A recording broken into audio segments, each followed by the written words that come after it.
Hallelujah, praise the Lord. உங்கள் அனைவரையும் பாதைக்கு வெளிச்சம், கால்களுக்கு தீபம் நிகழ்ச்சிக்கான வரை இயேசு நாமத்திலே வாழ்த்தி வரவேற்கிறேன்.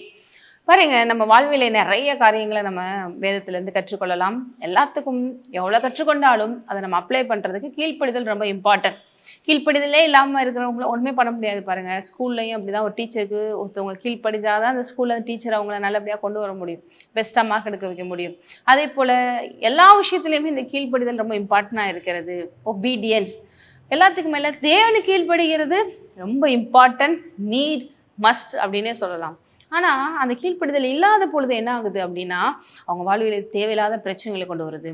இது சாதாரணமாக வந்துருமானா வராது. முதல்ல தேவன் மேலே ஒரு நம்பிக்கை வேணும், அவர் எப்பேற்பட்டவங்கிற அந்த அறிவு வேணும். அந்த அறிவு, அந்த அவர் மேலே இருக்கிற அந்த அன்பு, அவர் மேலே இருக்கிற அந்த நம்பிக்கை, இதுதான் பாருங்க நம்மளை கீழ்ப்படி வைக்குது. எப்பவுமே விசுவாசம் அப்படி சொல்கிறோம், காணாத ஒன்றை நம்புறது. அந்த விசுவாசம் வர்றது எப்படிங்க அப்படி நம்ப முடியுது? எப்படிங்க அந்த சுச்சுவேஷனில் அவங்களால எல்லாத்துக்குமே தேவனோட கோஆப்ரேட் பண்ண முடியுது, விட்டு கொடுக்க முடியுது? எக்ஸாம்பிளுக்கு நம்ம மரியாதை எடுத்துக்கிட்டீங்க அப்படின்னீங்கன்னா, ஒரு கன்னியாக இருந்து தேவனுக்காக பாருங்க ஒரு தாயாக மாறுறாங்க. அப்போ எவ்வளோ தூரம் தன்னை கீழ்ப்படுத்துறாங்க, அப்படி வார்த்தையின்படி அவருக்கு அர்ப்பணிக்கிறாங்க. இது சாதாரணமாக வந்துருமா? தேவன் மேலே இருக்கிற அளவில்லாத நம்பிக்கை தான் இந்த கீழ்ப்படுத்தலை கொண்டு வரும். அதே போல் வேதத்தில் இருக்கிற எத்தனையோ தேவனுடைய விசுவாச வீரர்களை பார்க்கலாம். எபிரேயர் 11 நிறைய நம்ம அது மாதிரி ஆட்களை நம்ம பார்க்க முடியுது. ஆனா அந்த கீழ்ப்படிதல் இல்லாம இருந்து எத்தனையோ பேர் அபிஷேகம் பண்ணப்பட்டவங்க, ராஜாக்களா இருந்தவங்க, பெரிய அளவிற்கு உலகமே பாராட்டி வியந்து பார்த்தவர்கள்லாம் அப்படிப்பட்ட ஆசீர்வாதத்தை தக்க வைத்துக் கொள்ள முடியாமல் இழந்து போனதையும், அவங்களுடைய முடிவு ரொம்ப பரிதாபமா இருந்ததையும் பார்க்க முடியுது. அப்ப கீழ்ப்படுதல் எவ்வளவு இம்பார்ட்டன்ட்ங்கிறது நமக்கு இந்த மெசேஜ் மூலமா தெரிய போகுது. ஆகவே நீங்க ஒவ்வொருவரும் தொடர்ந்து கவனிங்க. ஹல்லேலூயா. பாருங்க, ஒரு நல்ல தேவனோட வார்த்தையில ஆழமா கவனிச்சு அந்த வார்த்தைகளை நீங்க உங்க இருதயத்துல எடுத்துக்கொண்டு அதை மட்டும் அப்ளை பண்ண ஆரம்பிச்சிட்டீங்கன்னா உங்க வாழ்வில எந்த ஆசிரம் குறைவே படாது. குறிப்பாக விசுவாசம் கீழ்ப்படிதல் இல்லாமல் இருந்தா அது உபயோகமற்றது. விசுவாசம் தேவன் என்ன சொல்றாரோ அதை அப்படி செய்யும். அதுல ஆட்டோமேட்டிக்கா ஒபீடியன்ஸ்ங்கிறது வந்துடும். செயலற்ற விசுவாசம் செத்தது இப்படின்னு சொல்லிட்டு நமக்கு வசனத்துல நிறைய பார்க்குறோம். இந்த கீழ்ப்படிதலை, தேவனுக்கு கீழ்ப்படிதலை உங்களுக்குள்ள கொண்டு வர்றதுக்கு தான் இந்த ஊழியமே அப்படின்னு சொல்லிட்டு பவுல் ரோமர்ல பார்த்தீங்கன்னா 1ஆம் அதிகாரத்துல உங்களுக்கு சொல்றாரு. இங்க பார்த்தீங்கன்னா 7, தமது நாமத்தின் மீது விசுவாசத்துக்கு கீழ்ப்படிய பண்ணும் பொருட்டு எங்களுக்கு கிருபையும் அப்போஸ்தல ஊழியத்தையும் அருளி செய்திருக்கிறார். இப்போ ரட்சிக்கப்பட்ட பிறகு உங்களை செய்ய வேண்டிய முக்கியமான வேலை, உங்களுக்கு ஒரு விஷயம் வர வேண்டியது முக்கியமானது என்னதுன்னா, தேவனுக்கு என்றைக்கு கீழ்ப்படியுது. ஏனென்றால் இந்த கீழ்ப்படியாமையினால தான் பாவம் வந்துச்சு. அது தேவன்கிட்ட இருந்து பிரித்து எல்லா பிரச்சனையும் கொண்டு வந்துச்சு. இன்னைக்கு இயேசு கிறிஸ்துவனுடைய அதே அவருடைய அந்த கீழ்ப்படிதல் உங்களுக்குள்ள ஊற்றப்பட்டிருக்கிறது. ஏன்னா நம்ம புது சிருஷ்டியா மாட்டிருக்கிறோம். அவருடைய ஆசீர்வாதம் நம்மளுடையது, அவருடைய கிருபை நம்மளுடையது, அவருடைய நீதி நம்மளுடையது, அவருடைய பரிசுத்தம் நம்முடையது போல அவர்கிட்ட இருக்கிற அந்த கீழ்ப்படிதல் நம்முடையதா மாறி இருக்கு. இயேசு கிறிஸ்து எப்படி கீழ்ப்படிந்தார்? இந்த உலகத்துல ஒரு மனிதனா வந்தாலும் மரண பரியந்தம், சிலுவையிலே மரண பரியந்தம் தன்னை தாழ்த்தினார். பிதாவுக்கு முன்பாக தன்னை ஒருபோதும் பாருங்க உயர்த்தாதவராய் தாழ்த்தி கீழ்ப்படிந்து உண்மையா இருந்து கடைசியில கூட தேவனே உடைய கையில் ஆவி ஒப்புவிக்கிறேன் என்று சொல்லி சக்சஸ்ஃபுல்லா தன்னுடைய ஒபீடியன்ஸை தேவனுக்கு காட்டுறார். ஏன்னா முதலாம் ஆதாம் கீழ்ப்படிதலை விட்டான்.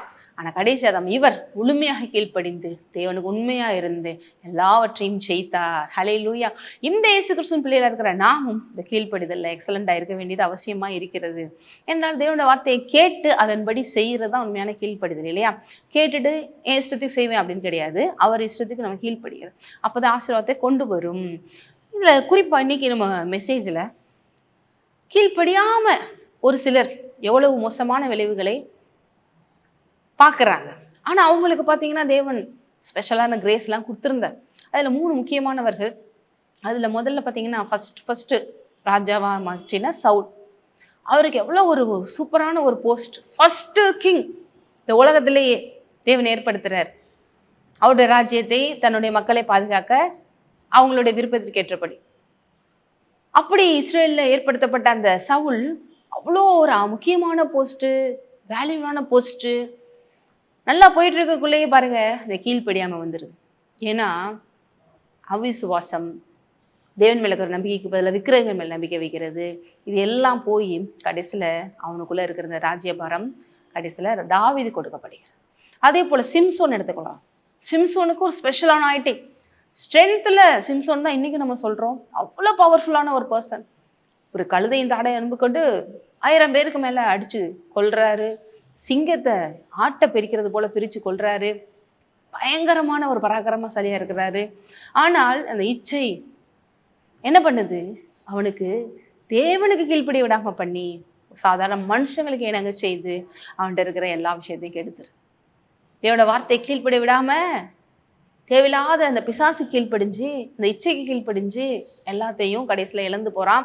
ஆனாலும் தேவனுடைய கிருபை மறுபடியும் அவனுடைய மொட்டை தலையில முடி வளர்ந்து அதை நிமித்தம் அவன் கடைசியில எதிரிகளை அழிச்சிட்டு தான் போறான், தேவனை மகிமைப்படுத்திட்டு தான் போறான். இன்னொரு பர்சனை பார்த்தீங்கன்னா, இவர் எக்ஸ்ட்ரீம், உலகத்திலே பயங்கரமான ஞானி, ஞானத்துக்கு எடுத்துக்காட்டு என்றாலே இவர் பேரை தான் சொல்லுவாங்க. அவர் தான் நம்ம சாலமோன். அப்படிப்பட்ட சாலமோன் தேவன்கிட்ட ஞானத்தை கேட்கிறாரு, எல்லாம் சரிதான். ஆனாலும் பாருங்க, கர்த்தருக்கு கீழ்ப்படிதல் ஞானத்தின் ஆரம்பம்னு சொல்லி அவர் தான் நீதிமொழிகள் எழுதுறாரு. ஆனா அவரே கடைசியில் அது செய்யாம போயிடுறாரு. இந்த ஞானத்தின் உச்சகட்டம் உலகத்திலே பயங்கரமான சாம்ராஜ்யங்களை திரும்பி பார்க்க வைக்கிறாரு. இவர்கிட்ட இருக்கிற ஒவ்வொன்றையும் பார்த்து ஆச்சரியப்படுறாங்க, அதிசயப்படுறாங்க. ஒரு ஜட்ஜ்மெண்ட் கொடுக்கறதுல கூட அந்த ஞானம் வெளிப்படுது. அதே நேரத்தில் அவருடைய சிட்டிக்கு வந்து எருசலேமுக்கு வந்து பார்த்தாங்கன்னா ஒவ்வொரு விஷயத்துலையும் அவருடைய ஞானத்தை கண்டு வியக்குறாங்க. யூஸ் பண்ற வெசல்ஸ்ல இருந்து, அதே போல வெள்ளிங்கெல்லாம் வந்து ஒரு அப்போதைக்கு ஒரு மணல் மாதிரி ஒரு சீப்பான ப்ராடக்டா இருக்கிற அளவுக்கு செழிப்பு உச்சகட்டத்துல இருந்தாங்க. வருஷந்தோறும் எல்லா நாடுகள்ல இருந்து தங்கம் வந்து குமிஞ்சிச்சு. அதை சேர்த்து சேர்த்து வைக்கிற அளவுக்கு இங்க எருசலேம்ல வந்து அடுத்தடுத்து கட்ட ஆரம்பிச்சாங்க சேர்த்து வைக்கிறதுக்கு. இவ்வளவு பயங்கரமான அந்த சாலமோன் கொஞ்சம் கொஞ்சமா அப்படி தேவனை விட்டு விலகி என்ன ஆகுது, இந்த கீழ்ப்படியாமை வந்து போற இடம்லாம் மனைவிகளை ஏற்படுத்தி கொண்டு 1000 மனைவி, 700 மனைவி, 300 வஃபாட்டிகள் என்று சொல்றாங்க. இந்த மாதிரி இச்சையில போய் விழுந்து தேவனுக்கு இது சித்தமா இல்லையாங்கிறத யோசிக்காம தேவனுக்கு பிரியமில்லாம நடந்தார். ஏன்னா பைபிள்ல ஒரு ராஜா எப்படி இருக்கணும்னு சொல்லிட்டு தேவன் 3 முக்கியமான விஷயங்களை சொல்லியிருந்தார் தீர்க்கதரிசி மூலமா. ஒண்ணு, அவனுக்கு குதிரை பலம் அதிகமாக இருக்க தேவையில்லை. குதிரை பலம் அப்படிங்கிறது அந்த எகிப்தை குறித்து காமிக்கிறதுன்னு சொல்றாங்க. அதாவது அந்த பலம், அந்த படை, அதனுடைய பொட்டன்ஷியல் இருந்தால் தான் ஜெயிக்க முடியும்னு சொல்லிட்டு அதெல்லாம் எடுத்து வச்சுக்கிறது. அந்த போருக்காக, யுத்தத்திற்காக ரொம்ப ஸ்ட்ரென்தன் பண்ணி தன்னுடைய ஆர்மியை பலப்படுத்துது. செகண்ட் திங், இந்த மாதிரி அநேக பெண்களை விவாகம் பண்ணக்கூடாது, அதையும் தேவன் வந்து சொல்லியிருந்தார். ஏன்னா இந்த மாதிரி உண்மையா வாழ முடியாது அப்படின்னு. இன்னொரு விஷயம், தங்கத்தை அதிகமாக சேர்த்து வைக்கக்கூடாது. ஏன்னா அதுவுமே எதுக்கு செய்கிறாங்க, பொதுவாகவே இன்னைக்கு கூட ஏன் தங்கத்தை அதிகமாக மக்கள் சேர்த்து வைக்கணும்னு நினைக்கிறாங்க, ஏன்னா எல்லா காலகட்டத்திலையும் அதுதான் கரெக்டாக இருக்கும். ஏதாவது எமர்ஜென்சினா கூட அதுதான் விற்று என்ன பண்ணிக்கலாம், நம்ம மணி ஏர்ன் பண்ணலாம். அது என்றைக்குமே ப்ரெஸ்டீஜான ஒன்று, வேல்யூபிளான ஒன்று, நமக்கு அது ஆசீர்வாதம், அது இருந்தால் நம்ம எப்படினாலும் பொழைச்சிக்கலாம். தேவன் இது எல்லாத்தையும் சொன்னது காரணம், நானே உனக்கு எல்லாமமா இருப்பேன், நானே உனக்கு எல்லாமமா இருப்பேன். எது ஜெயத்துக்காகவும் நீ எதையும் சேர்த்து வைக்க வேண்டாம். குதிரை தான் இருந்தால் தான் வெற்றி பெற முடியும், தங்கம் இருந்தால் தான் நம்மளுடைய பொருளாதாரத்தை நம்ம காப்பாற்ற முடியும், இல்லை என் பர்சனல் லைஃப்ல இப்படி இருந்தாதான் அப்படி இருந்தாதான் சொல்லி எதுவும் இல்லாம நீ என்ன நோக்கி மாத்திரம் பாரு, உண்மையாயிரு, உத்தமமாயிரு, எனக்கு கீழ்ப்படி. ஏன்னா இந்த பெண்கள் விஷயத்துல வீக்கா இருக்கக்கூடாது சொன்னது காரணம் சாலமோனை வச்சு நீங்க ஈஸியா புரிஞ்சுக்கலாம். இவங்க மூலமா என்ன ஆச்சு, ஒவ்வொரு நாட்டுல இருந்து வந்த பெண்கள் அவங்கவுங்க நாட்டுல அவங்க வழிபட்ட அந்த விக்கிரகங்களை உள்ள கொண்டு வந்து கொஞ்ச நாளைக்கு சாலமோன் வந்து அதோட கோஆப்ரேட் பண்ணாம தான் இருந்தான். ஆனா வயது ஆக ஆக ஆக இவர்களுடைய இந்த வலையில சாலமோன் விழ ஆரம்பிச்சிட்டான். அவனுடைய இருதயம் அவர்களுடைய அந்த விக்கிரகத்துக்குரிய விஷயங்களை நம்ப ஆரம்பிச்சிருச்சு, சாய்ந்து போக ஆரம்பிச்சிருச்சு. அதுக்காக பாருங்க, அவங்கள ப்ளீஸ் பண்றதுக்காக அந்த தெய்வங்களுக்காக பலிபீடங்களை கட்டுறேன் அப்படின்னு சொல்லி எருசலேமுக்கு அவுட் சைடில் இருக்கிற மலைகள்லாம் நிறைய பெரிய பெரிய பலிபீடங்களை, பாகால், இந்த மாதிரி நிறைய விஷயங்களுக்கு தகன பலி கொடுக்கறது, பலி கொடுக்கறதுன்னு என்னென்னமோ செஞ்சு கெட்டி கடைசியில இவனும் அங்கேயே போய் நின்று நிறைய விஷயங்களை செய்ய ஆரம்பிச்சனுடைய விளைவு மோசமான ஒரு அவனுடைய லைஃப்ல எண்டிங் நடக்குது. இது எல்லாமே பாருங்க கீழ்ப்படியாமை தான் நம்ம பார்க்குறோம். அதுக்கு அடுத்து பார்த்தீங்கன்னா எவ்வளோ நல்லா வாழ வேண்டிய சாலமோன் எப்படி பிரசங்கி புக்கை எழுதுனான்னு நீங்களே பார்த்துருப்பீங்க. வேதத்தில் பிரசங்கி புக்கை அவன் எல்லாத்தையும் பார்த்து அனுபவிச்சு ஒன்னே ஒன்று சொல்கிறேன்ப்பா, இந்த சூரியனுக்கு கீழே எதுவுமே நிலை கிடையாது, எல்லாமே மாயை, ஒன்னே ஒன்று கர்த்தருக்கு கீழ்ப்படுகிறது மாத்திரமே.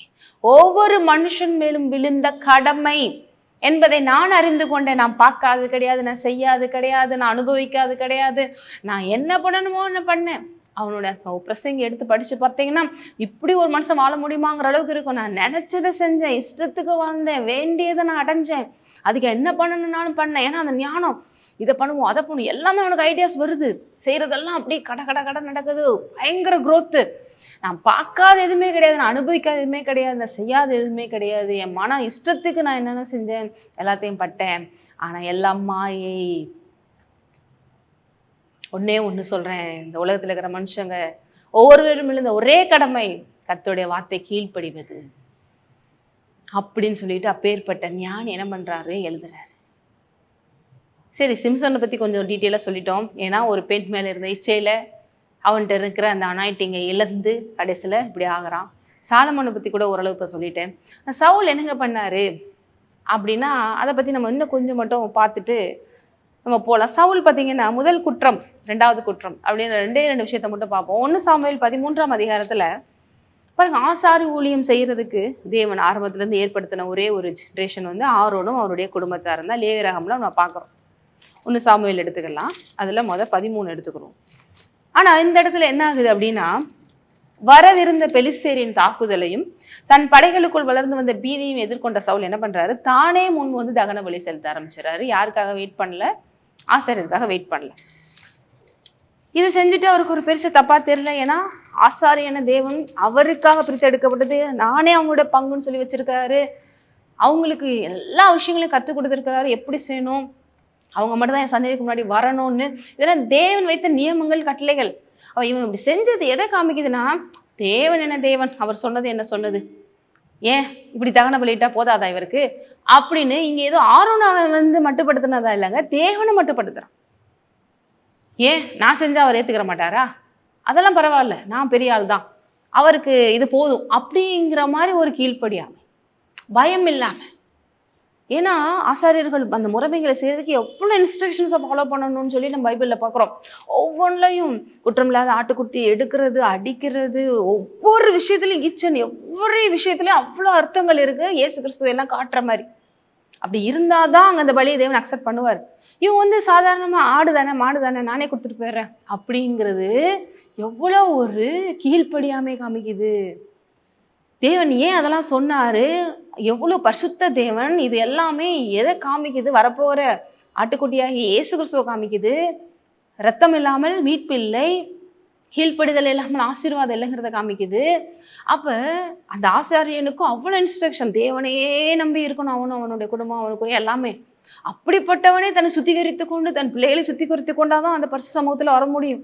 ஏன்னா உலக பிரகாரமா வாழ்றவங்களுக்குள்ள மாம்ச சிந்தனைகள் எவ்வளவு இருக்கும் நமக்கே தெரியும். ஆனா அந்த கோத்திரத்தை தேவன் தனக்குன்னு ஏன் பிரிச்சு எடுத்தாருன்னா, தனக்குன்னு அவங்க ஸ்பெஷலா இருக்கணும், வாழணும், அவங்களோட ஈச் அண்ட் எவ்ரி விஷயத்துலயும் அவங்க தேவனை மட்டும் நினைச்சிருக்கணும். அப்படிப்பட்டவங்களுடைய இஷ்டம் நான் ஏத்துக்கிருவேன். ஆனா இவன் அதை சாதாரணமா நினைச்சிட்டு போதும் போதும் நம்ம போய் கொடுத்தா பத்தாதா அப்படிங்கிற மாதிரி. உண்மையிலே இந்த யாரைங்க டிஸ்ஹானர் பண்றது, தேவனை. அப்ப இங்க வந்து சாமுவேல் இதை பார்த்துட்டு வந்து திட்டுறாரு பாருங்க. 9 அப்போ சவுல் சர்வாங்க தகன பலியையும், அதாவது 1 சாமுவேல் 13:9 சமாதான பலிகளையும் என்னிடத்தில் கொண்டு வாருங்கள் என்று சொல்லி சர்வாங்க தகன பலியை செலுத்தினான். அவன் சர்வாங்க தகன பலியிட்டு முடிக்கிற போது இதோ சாமுவேல் வந்தான். ஏன்னா ஏற்கனவே சாமுவேலுக்காக வெயிட் பண்ணேன், அதுவும் நடக்கலன்னு சொல்லிட்டு எல்லாத்தையும், என்ன தீர்க்கதரிசி, என்ன பெரிய ஆசாரியர்கள், நான் என்கிட்ட தெரியாதா, எனக்கு இல்லாதா அப்படின்னு பெருமை. எல்லாத்துக்கு மேலே தேவன் மேல பயம் இல்லை. ஏன்னா அவர் தான் இவங்களெல்லாம் அப்பாயிண்ட் பண்ணியிருக்காருன்னா காரணம் இல்லாமல் அப்பாயிண்ட் பண்ணியிருப்பாரு அப்படிங்கிறது இல்லை. பெருமையின் உச்சம் கடவும் செஞ்ச தப்பு கூட உனக்கு உணரல பாருங்க. கடைசியில யார் சொல்லி கொடுக்குறா, சாமுவேல் தான் உனக்கு புரிய வைக்கிறார். நீ செய்தது என்ன என்று சாமுவேல் கேட்டதற்கு சவுல், ஜனங்கள் என்னை விட்டு சிதறி போகிறதையும் குறித்த நாட்கள் திட்டத்திலே நீர் வராதையும் பெலிஸ்தர் மிக்சாலில கூடி வந்திருக்கேன் நான் கண்டபடினாலே இப்படி செஞ்சிட்டேன் அப்படின்னு சொல்றான். 13 பாருங்க. சாமுவேல் சவுலை பார்த்து, புத்தியினமாய் செய்தீர், அறிவு கிட்டத்தனமே செஞ்சிட்டீங்க. நீங்க ராஜாவை தைரியமா சொல்லக்கூடிய ஒரே தகுதி தேவனால் ஏற்படுத்தப்பட்ட இந்த தேவாவியுடைய பழைய காலத்துல இருந்த தீர்க்கதரிசிகளுக்கு மாத்திரம்தான். அப்ப என்ன சொல்றாரு, உம்முடைய தேவனாய கர்த்தர் உமக்கு விதித்த கட்டளைகளை கை கொள்ளாமல் போனீர், மற்றபடி கர்த்தர் இஸ்ரவேலின் மேல் உம்முடைய ராஜ்யபாரத்தை என்றைக்கும் ஸ்திரப்படுத்துவார். இப்பொழுதோ உம்முடைய ராஜ்யபாரம் நிலை நிற்காது. கர்த்தர் தம்முடைய இருதயத்தை கேட்ட ஒரு மனுஷனை தமக்கு தேடி அவனை கர்த்தர் தம்முடைய ஜனங்களின் மேல் தடவினார் கட்டளையிட்டார். கர்த்தர் உமக்கு விதித்த கட்டளை நீர் கை கொள்ளவில்லையே என்று சொல்லான். இதுல சவுலை ஏன் தான் ஏற்படுத்தணும்னு சொல்லி ரொம்ப மனம் அடிவாகிறாரு தேவன் அப்படிங்கிறதும் தொடர்ந்து நீங்க படிச்சு பார்த்தீங்கன்னா வசனங்கள்ல வருது. அவ்வளவு தூரம் டிஸ்ஹானர் பண்ணி கீழ்ப்படியாம போறோம். இது ஒரு முதல் குற்றம் செஞ்சதுல பெரிய தப்பு. ஏன்னா ஆசாரிய ஊழியமும் சரி, பலி கொடுக்குறதுங்கிறது சரி, எவ்வளோ சென்சிட்டிவான விஷயம் அப்படிங்கிறது பழைய ஏற்பாட்டை நம்ம படித்து பார்த்தா நமக்கே தெரியும். அப்படி அவங்க சரியில்லாமல் போய் அந்த மகா பிரதான ஆசிரியர்கள் போய் அந்த மகா பரிசுத்தத்துக்குள்ளே போனாலே அங்கே அவுட் ஆயிரும் ஆளு. அப்படிப்பட்ட ஒரு பயங்கரமாக இருப்பாங்க. அது மக்களுக்கும் தெரியும், இவனுக்கும் தெரியும். அப்படி இருந்தும் அவ்வளோ தூரம் தைரியம், பெருமை, அகந்தை இதெல்லாம் இவனை இப்படி செய்ய வச்சிருச்சு. தீர்க்கதரிசியை மதிக்கலை, ஆசாரியனை மதிக்கலை. அடுத்த செகண்ட் பார்த்தீங்கன்னா மறுபடியும் இன்னொரு தப்பு பண்ணுறான். ஏன்னா ஃபஸ்ட்டு ஒரு தடவை நம்ம ஒரு டிசோபே வந்துருச்சுன்னா மறுபடியும் அது அசால்ட்டாக அப்படி வரும். 1 சாமுவேல் 15 இங்கே என்ன பண்ணுறா அப்படின்னா இங்கே பெரிய இன்னொரு தவறு பண்ணுறான். தேவன் என்ன பண்ணுறாரு, அமலேக்கியர்களை நீ மொத்தமாக அழிக்கணும், அவங்கள ஒரு ஆளை கூட நீ விட்டு வைக்கக்கூடாதுன்னு சொல்லி போர் நடக்கும்போது சொல்கிறார். ஆனால் இவன் என்ன பண்ணுறான், அங்கே போயிட்டு அவனோட ராஜா ஆகாகையை கையில் வச்சுக்கிட்டு இருக்கான். ஆனால் இன்னொரு சில இடங்கள்லாம் அவனை கொண்டுட்டான்னு வருது. ஆனால் அவனுடைய தலைமுறைகளை விட்டு வச்சுட்டான்னு வருது. அதுக்கடுத்து அங்கே இருந்த கொளுத்த ஆடுகள், விலங்குகள், இது மாதிரி நல்ல பெஸ்ட்டான விஷயத்தெல்லாம் மட்டும் எடுத்து வச்சுட்டு மற்றது எல்லாத்தையும் அழிச்சிட்டார். அது ஏன்னா பார்க்குறதுக்கு அவனுக்கு நல்லா இருக்கு. இதெல்லாம் எதுக்கு போய் அழிக்கணும்? கர்த்தர் என்ன சொன்னார், 0% அவங்கள ஒன்றும் இல்லாமல் பண்ணிடு, 100% அவங்கள மொத்தம் வாஷ் அவுட் பண்ணிடு, ஒன்று கூட விட்டு வைக்காத, மொத்தமாக 0 ஆக்கிரு அப்படின்றாரு. ஆனால் இவன் அங்கங்கே சொசுக்கு வச்சு அதுலேயும் பார்த்தீங்கன்னா 9 பாருங்க, 15:9 சவுலும் ஜனங்களும் ஆகாகையும் ஆடு மாடுகள் முதல் தரமானவைகளையும் 2ஆம் தரமானவைகளையும் ஆட்டுக்குட்டிகளையும் நலமான எல்லாவற்றையும் அழித்து போட மனதில்லாமல். பார்த்தீங்களா, அவங்க மனசு எது மேலே இருக்கு, உலகத்தின் மேலே, உலக பிரகாரமான விஷயங்கள் மேலே. கடவுள் சொன்னா சொல்லிட்டு போறாரு, இதெல்லாம் போய் யாராவது விடுவாங்களா? இது சூப்பர் குவாலிட்டியா இருக்கே, நல்லா கொழு கொழுன்னு இருக்கே, பயங்கரமா இருக்கே அப்படின்னு மனசு அது மேலே போது பாருங்க. அந்த இச்சை, உலக பிரகாரமான மயக்கம், அதுக்கு டிசோபே பண்ண வைக்கிது பாருங்க. இங்கே என்ன பண்ணுறங்க, நலமான எல்லாவற்றையும் எடுத்துக்கிட்டு அழித்து போட மனதில்லாமல் தப்ப வைத்து அற்பமானவைகளும் உதவாதைகளும் சகல வஸ்துக்களையும் முற்றிலும் அழித்து போட்டான். தேவனுக்கு இதெல்லாம் தெரியாதா? ஆனால் தேவனையே சொல்றாரு, இவன் கண்டிப்பா உனக்கு பெரிய ஆபத்தா முடிவான் அப்படின்னு சொல்லி தான் சொல்றாரு. ஆனா அவனுக்கு செஞ்ச இந்த தப்புனால எஸ்தர் காலத்துல ஆமான்னு ஒருத்தன் எழும்புறான் பாத்தீங்க. அவன் யாருன்னா இந்த ஆகாகனுடைய ராஜாவினுடைய தலைமுறை. அப்பயும் அவன் அதே பழி வாங்குற எண்ணத்தை மனசுக்குள்ள வச்சுக்கிட்டு அன்னைக்கு மொத்த ஜனங்களையும் அழித்து போடுறதுக்கு அரசாணையே வந்துருச்சு. அடுத்த நாள் இந்த டயத்துல மொத்த ஜனங்களும் இஸ்ரவேல ஒருத்தன் கூட மிஞ்சக்கூடாதுன்னு சொல்லி பெரிய அளவிற்கு பிளான் பண்ணி திட்டம் தீட்டி ராஜாவினுடைய மோதிரத்தை வச்சு முத்திரை போட வச்சு எல்லாம் ரெடி பண்ணிட்டான். ஆனா இதை மொத்த கேள்விப்பட்டு எஸ்தர்கிட்ட சொல்லி அப்புறம் தேவன் எஸ்தர் மூலமாய் அந்த ஃபேவரை கொடுத்து கடைசியில் எல்லாமே மாற்றப்பட்டு ஆமான் கொல்லப்படுறான். இவன் செஞ்சு வச்ச இந்த சவுல் செஞ்சு வச்சு இந்த விட்டு வச்ச இந்த ஒரு சின்ன தவறுனால இவ்வளோ பெரிய பாதிப்பு, இஸ்ரவேல் கோத்திரமே அழிஞ்சிருக்கும் அன்னைக்கு. ஆனால் தேவன் பெரியவர், ஆரம்பத்திலே எல்லாத்தையும் அவர் கணக்கு பார்த்து நம்ம எவ்வளோதான் தவறு பண்ணாலும் அங்கே உள்ள அவருடைய ஞானத்தில் எல்லாத்தையும் சரி பண்ணுறாரு. ஆனால் சவுலுக்கு அது தகுதி போகுது. இப்படியே பண்ணிட்டு இருக்கான்னு சொல்லி மனம் நொந்து கடைசியில் அவனுக்கு பதிலாக அடுத்து தாவீது வர்றான். இப்படியாக டிசோபேனால, கீழ்ப்படிதல் இல்லாததுனால, கீழ்ப்படியாமையினால தங்கள் வாழ்வில் எத்தனையோ பேர் இந்த மாதிரி ஆசீர்வாதங்களை இழந்து போனார்கள். நாம் இப்படி இருக்கக்கூடாதுங்கிறத இந்த செய்தியின் மூலம் கேட்டுருக்கீங்க. இன்றைக்கே தேவனுக்கு முழுமையாக விட்டு கொடுங்க. அவர் என்ன சொல்றாரோ அதை மாத்திரம் செய்வோம். ஏன்னா நமக்கு இருக்கிற ஒரே கடமை அவருக்கும் அவர் வார்த்தைக்கும் கீழ்ப்படிவது மாத்திரமே. அது செஞ்சாலே உங்கள் வாழ்வில் ஒரு நன்மையும் குறைப்படாது. ஆமென். ஆசீர்வதிக்கப்படுவீர்கள். செவி. நன்றி தகப்பனே. இந்த வார்த்தை கேட்ட ஒருவரும் இப்படியாக ஆண்டவரே கர்த்தருக்கு பயந்து ஒரு வார்த்தையின்படி நடந்து என்றென்றும் ஆசீர்வதிக்கப்படட்டும். இயேசுவின் நாமத்திலே ஆமென். தேவனுடைய கிருபையும் சமாதானமோடு இருப்பதாக. நீங்கள் ஆசீர்வதிக்கப்பட்டவர்.